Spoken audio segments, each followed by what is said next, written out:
ลม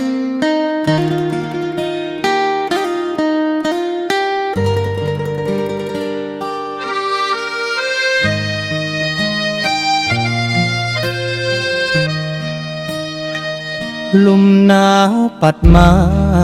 หมอกมือขาวติมกลางป่ายอดยาจุ่มน้ำค้างแดดส่องแสงยามเจ้าบ้านนาสานหอมดอยอ้อมด้วยป่าเขาพี่น้องเฮายิ้มแย้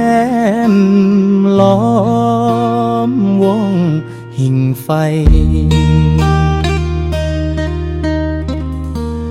ยามเจ้าแสงแดดอ่อนส่องผ่านใจขาลุ่มยินปัดมาต้องกายแต่ในหัวใจเฮาแสนอบอุ่นมือหยิบถ้วยใส่ของกิน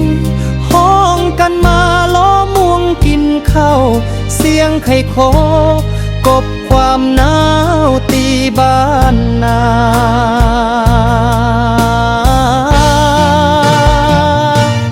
หมอกหนาฟ้าขาวบ้านนาจาดงามตาเสียงปีเสียงซอลอยมาขับกล่อมใจซุ้มไฟลุกแห่งแสงวาวสถานควันแห่งหนาวต่อในบ้านนาเฮาแห่งอุ่นใจ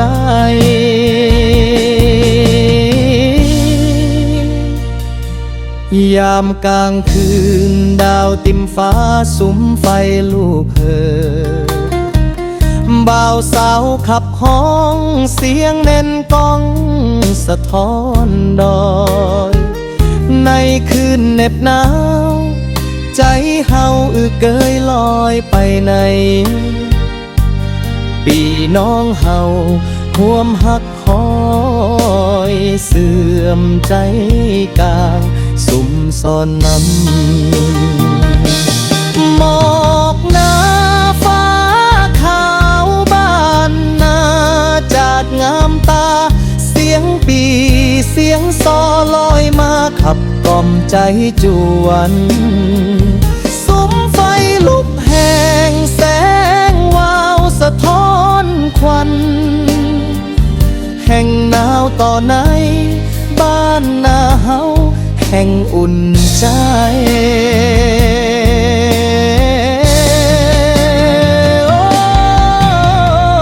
บ้านนาสุขลุ้นใต้ฟ้า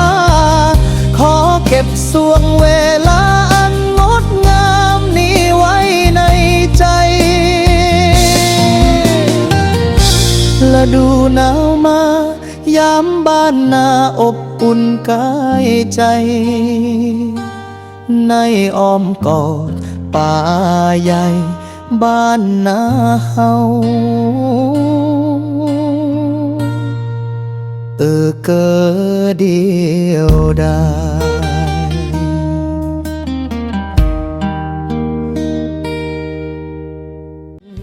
ซุ้มไฟลุกแห่งแสงวาวสะท้อนควันแห่งหนาวต่อในบ้านนาเฮาแห่งอุ่นใจ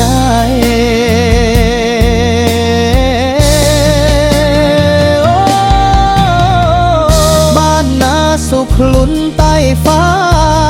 ขอเก็บสวงเวลาอันงดงามนี้ไว้ในใจฤดูหนาวมายามบ้านนาอบอุ่นกายใจในอ้อมกอดป่าใหญ่